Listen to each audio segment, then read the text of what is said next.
Varicose veins కి సరైన చికిత్స కోసం సంప్రదించండి ఎవిస్ హాస్పిటల్. నమస్తే రమ్మగారు. నమస్తే చే. నేనేం అడగకుండా నవ్వేస్తున్నాను రమ్మగారు మీరు. నువ్వు ఇలా నవ్వుకుంటే సంతోషం. ఇప్పుడు నవ్వుకోలేకపోయినా తర్వాత అయినా ఓకే, ఈ సందర్భం గుర్తొచ్చి కొన్నిసార్లు నవ్వుతుంటాం. నవ్వు వరకు ఓకేనండి, కానీ కక్షలు కూడా అలానే ఉంటాయి రమ్మగారు. మర్చిపోతారేమిటి? అస్సలు మర్చిపోరండి బాబోయ్, వదిలేరు. పగ సాధించాలి. అయినా సరే ఏదో ఒక రూపంలో వాళ్ళకి ఆ పెయిన్ తెలియాలి. అలాంటి ఉంటారు కదా రమ్మగారు. బోల్డ్ మంది. కరెక్ట్ రమ్మగారు అలా ఉండటం? ఆడ మగ తేడా లేదు దానికి. అస్సలు ఉండటం కరెక్ట్ అంటారా? కరెక్ట్ అని ఎట్లా అంటాను జయ, ఒక్కొక్కళ్ళ తత్వం మర్చిపోరు. క్షమ వాళ్ళ చరిత్రలో ఉండదు, వాళ్ళ డిక్షనరీలో ఉండదు. ఏ విషయానికైనా ఇంకా అంతే ఉంటారు కదా వాళ్ళు. స్ట్రాంగ్ ఉంటారు, మామూలుగానే కనపడతారు. మళ్ళీ పెద్ద మనుషుల్లాగా కూడా కనిపిస్తారు, కానీ సమయం వచ్చిందో దొరికించుకుంటారు. సమయాన్ని వచ్చినప్పుడు పగదాదించడం కాదు, అది అందిపుచ్చుకుంటారు. ఎంతసేపు మన చెయ్యి పై చెయ్యి అయ్యేదాకా చూసి వేస్తారు వేటు. ప్రత్యేకమైన వాళ్ళు. అవునండి. కొన్ని పేర్లు నాకు ఫ్లాష్ అయినాయి కానీ చెప్పకూడదు. అప్పుడు ఎవరి పేర్లు చెప్పు. కాంట్రవర్షియల్ టాపిక్స్ మాట్లాడడం మనం. ఓన్లీ కథలే చెప్పుకుంటాం. అంతేనండి.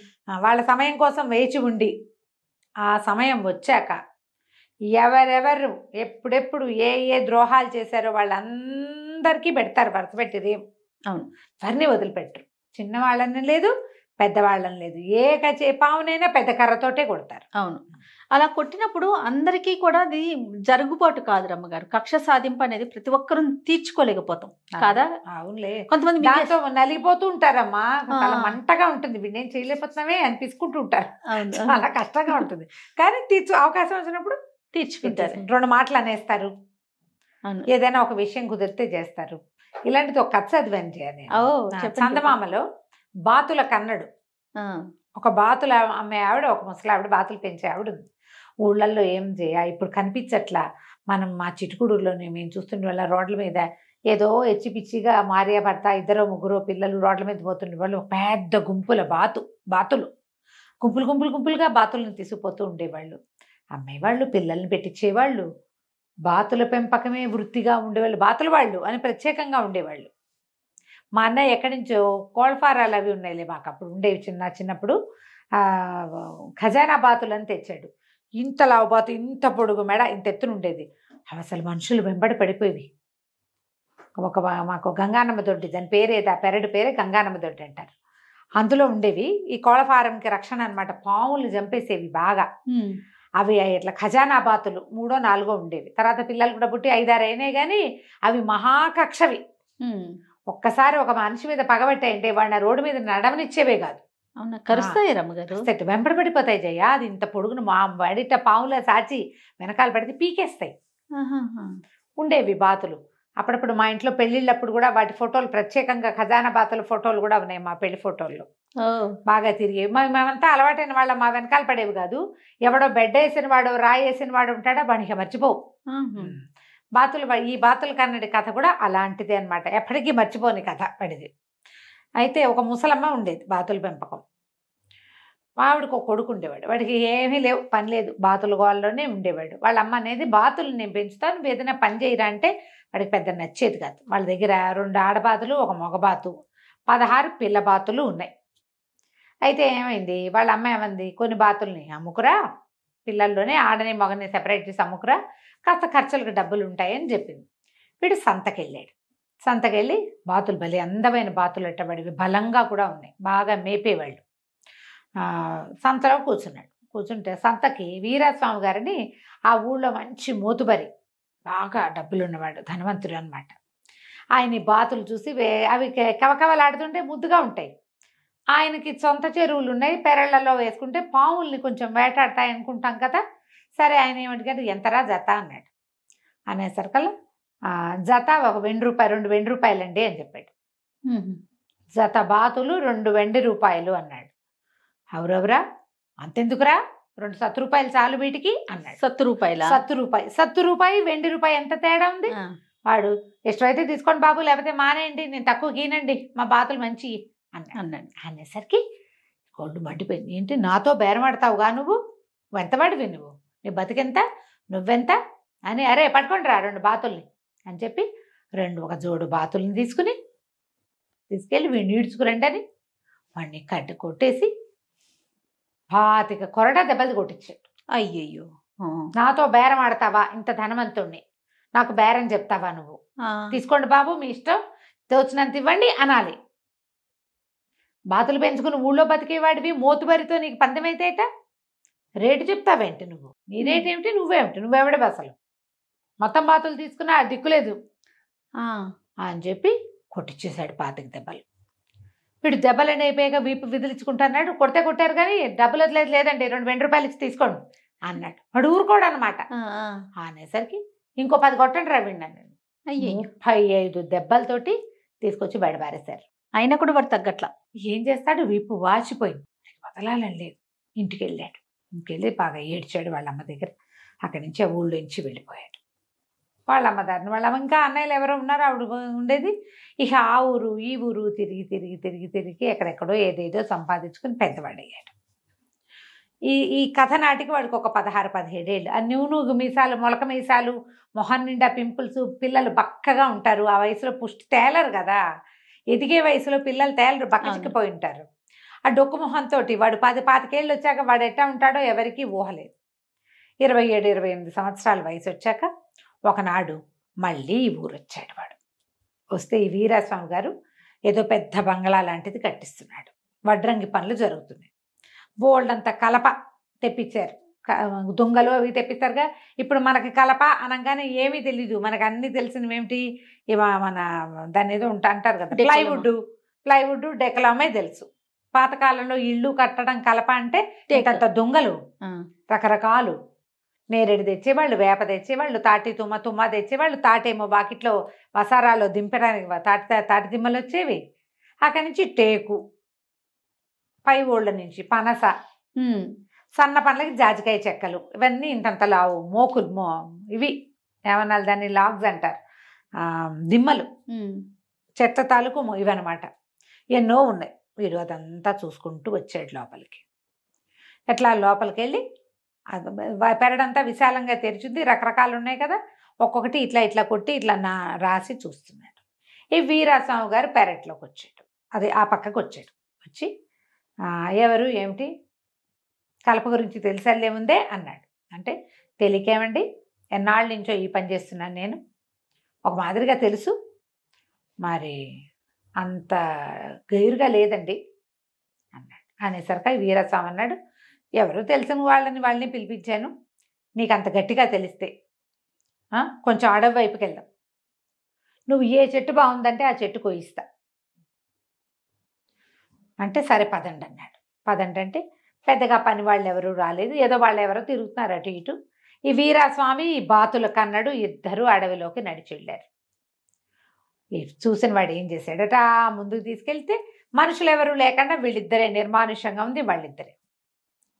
వీడు ఇంకా కొంచెం అట్లా ముందుకు తీసుకెళ్ళి ఒక పెద్ద లావుగా మొదలున్న చెట్టును చూపించి, అబ్బో భలేగా ఉందండి, ఇది కనుక కోయించామంటే బ్రహ్మాండంగా దర్వాజాలు తయారైపోతాయి, ఎంత కైవారం ఉందో కొలుద్దాం, కావిటేసుకోండి ఈ చెట్టుని అన్నాడు. కైవారం అంటే చెట్టు తాలూకు సర్కంఫరెన్స్ మొత్తం రౌండ్ తెలియాలి కదా, కైవారం అంటాం తెలుగులో దాన్ని. ఈయన ఇట్లా ఏం చేశాడు, చెట్టును ఆనుకుని 2 చేతులతోటి ఇట్లా కావలిచ్చుకున్నాడు. మనం 2 రౌండ్ కాకుండా ఇంకా ఎంత ఉందో తెలియటం కోసం ఇది దగ్గర పెట్టేశారు. కళ్ళు వీడేం చేశాడు, రెండో వైపుకి వెళ్ళి, ఆయనేమో చెట్టుకు ఓ వైపు నుంచి దాన్ని కావలించుకున్నాడు, వాటేసుకోవటం అంటారు, అదే కావలించుకోవటం అంటారు మేము. అవతల వైపుకి వెళ్ళి జేబులోంచి ఓ తాడు తీసి 2 చేతులు కట్టేశాడు. ఊరండి, ఇప్పుడు నీకు ఇట్లా కట్టేస్తే ఒక రకం, నువ్వు ఒక చెట్టుని కావలించుకుని ఉండగా నీ మొహమేమో చెట్టుకు అనుకుంది, బొజ్జ ఛాతీ చెట్టుకు ఆనేసుకున్నాయి, చేతులు ఇట్టున్నాయి, మెడ ఇటు తిప్పడానికి కూడా వెళ్ళి. అవును, 2 చేతులు కట్టేసి, నేను వడ్రంగిని అనుకున్నావా, బాతుల కన్నండి 35 దెబ్బలు కొట్టావు, ఇవాళ నీ దెబ్బలు వసూలు చేసుకొచ్చాను నేనని అక్కడి నుంచి ఒక పెద్ద అంత చేపాటి తాడు ఇదొకటి తీసుకుని తాడు లాంటిది మెలిపెట్టి పటా పటా పటా కొట్టేశాడు. 35 దెబ్బలు. ఈయన 50 ఏళ్ళవాడు, కుర్రాడు 25 ఏళ్ళవాడు కొడితే ఎంత దెబ్బ తగులుతుంది. ఇక పిచ్చి కేకలు పెట్టేశాడు వీరాస్వామి గారు. ఇక పిచ్చి లేదు వెరలేదు, అక్కడ ఎవడున్నాడు, పని వాళ్ళంతా వెనక్కి దిగబడిపోయారు, ఈయనేమో ముందుకు వచ్చేసాడు. 35 కొట్టి ఇవాళ దెబ్బల బాకీ ఈరోజు తీరిపోయింది, బాతుల బాకీ కోసం మళ్ళీ వస్తా నేను మరి బాతులు తీసుకున్నావు కదా అని వెళ్ళిపోయాడు. పని వాళ్ళు ఎప్పటికీ అయ్యగారు రాడేమిటా అని చూస్తే కొస ప్రాణంతో వీపు నిండా దెబ్బలతోటి తాడుతో కట్టేసిండి, పైగా రెక్కల్లాగి కట్టేస్తే ఎంత బాధ శరీరానికి. లబోదిబోమని ఆ పని వాళ్ళు ఏం చేశారు, ఆ తాడోడ తీసి మోసుకుపోయారు. ఎంత కష్టమైందో. మరేం చేస్తారు, మోసుకెళ్ళి ఇంటికి తీసుకుపోయారు. ఆయన పిచ్చిగా భయపడిపోయాడు. ఎప్పటికీ తగ్గల ఆ దెబ్బలు. పైగా ఏంటంటే కొన్ని గంటల పాటు ఇట్లా కట్టేసి ఉండేసరికి శరీరం స్వాధీన పడలా. నీకు సుఖపట్టానికి అలవాటు పడిన శరీరము వింటుందా మాట? వినదుగా. ఎన్ని రోజులు పట్టిందో ఆ దెబ్బలు మానటానికి. ముందుకి పడుకోలేడు, వెనక్కి పడుకోలేడు. మరి ఒట్టి పుణ్యానికి ఎవరో కుర్రాన్ని కొట్టిన పాపం ఊరికే పోతుంది. అదేగా. వాడు వదిలిపెట్ల. అక్కడి నుంచి ఏమైంది, కొన్ని రోజులు గడిచింది. ఈయన మంచం పట్టేశాడు. దెబ్బలు తగిలినా భయానికి బెదురు. అయితే ఏమైంది, ఊళ్ళో బాగా చెప్పుకున్నారు. ఈడేం చేశాడు, మన బాతులు కన్నాడు, కొంచెం వైద్యుడు వేషం వేసుకున్నాడు. కాస్త తలకకి కాస్త తెల్లరం కట్టించుకుని నెత్తికో పాగా పంచకట్టు ఒక చిన్న సంచి పుచ్చుకొని కొత్త వైద్యుడిని వీళ్ళింటికి వచ్చాడు. ఈ కొత్త వైద్యుడు ఎవరో ఊళ్ళోకి వచ్చాడని తెలిసి ఆయన పిలిపించాలనుకున్నాడు. ఈయనే వచ్చాడు. వచ్చాక లోపలికి వచ్చి చూశాడు. ఆచార్యులు గారు, నేను తిరుగుతానంటారండి అన్నాడు. ఎందుకు తిరగరండి, రాంబాణం లాంటి మందు ఒకటి తయారు చేసి ఇస్తాను మీకు, ఒరే అబ్బాయి ఇట్రారా అని అక్కడున్న పాలేరుని పిలిచి అదేదో పట్టుకురా అని వాడుకో చీటీ రాసిచ్చాడు.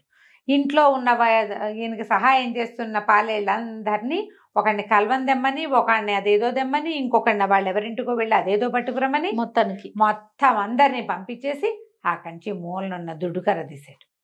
తీసి, వైద్యుడిని అనుకున్నావా, బాతుల కన్నండి నీ సంగ చెప్పడానికి వచ్చారని కర్ర ఎత్తాడు. ఎత్తేసరికి ఆయన ఇట్లా బిగుసిపోయాడు.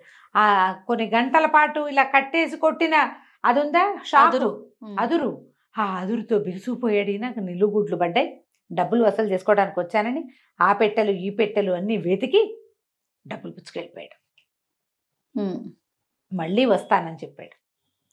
పాలేళ్ళు పనివాళ్ళు అందరూ వచ్చేసరికి ఏముంది, ఇట్లా బిర్ర బిగుసిపోయి ఉన్నాయి. ఈయన కనిపించాడు. మొహాన్ని నీళ్లు కొట్ట రైగారని ఎట్టగొట్ట చేసి ఎవడో ఇంకో వైద్యుడిని తెచ్చి మొత్తానికి సరి చేశారు. ఈ డబ్బులు పుచ్చుకెళ్ళిపోయిన కన్నడు ఊరిలోంచి వెళ్ళిపోయాడు. చాలా రోజులు గడిచాక ఈయన మెల్లిగా ఎప్పటికో నార్మల్ అయ్యాడు, మర్చిపోయాడు కూడా. ఇది ఓ 10 సంవత్సరాల తర్వాత, 10 ఏళ్ల తర్వాత ఏమైంది, ఆ ఊళ్ళోకి కన్నడు ఏదో దేనికోసమో వచ్చాడు. వస్తే ఏమైంది, అప్పుడు ఒక గుర్రాలు అమ్మేవాడు ఒక బ్రహ్మాండమైన గుర్రాన్ని తెచ్చాడు. కన్నడి దగ్గర బాగా డబ్బులు ఉన్నాయి, ఎందుకంటే వాడు ఏదో బిజినెస్ చేసుకున్నాడు, ఈయన డబ్బంతా పట్టుకుపోయాడు కదా. సరే ఈ గుర్రం కొందామనిపించింది.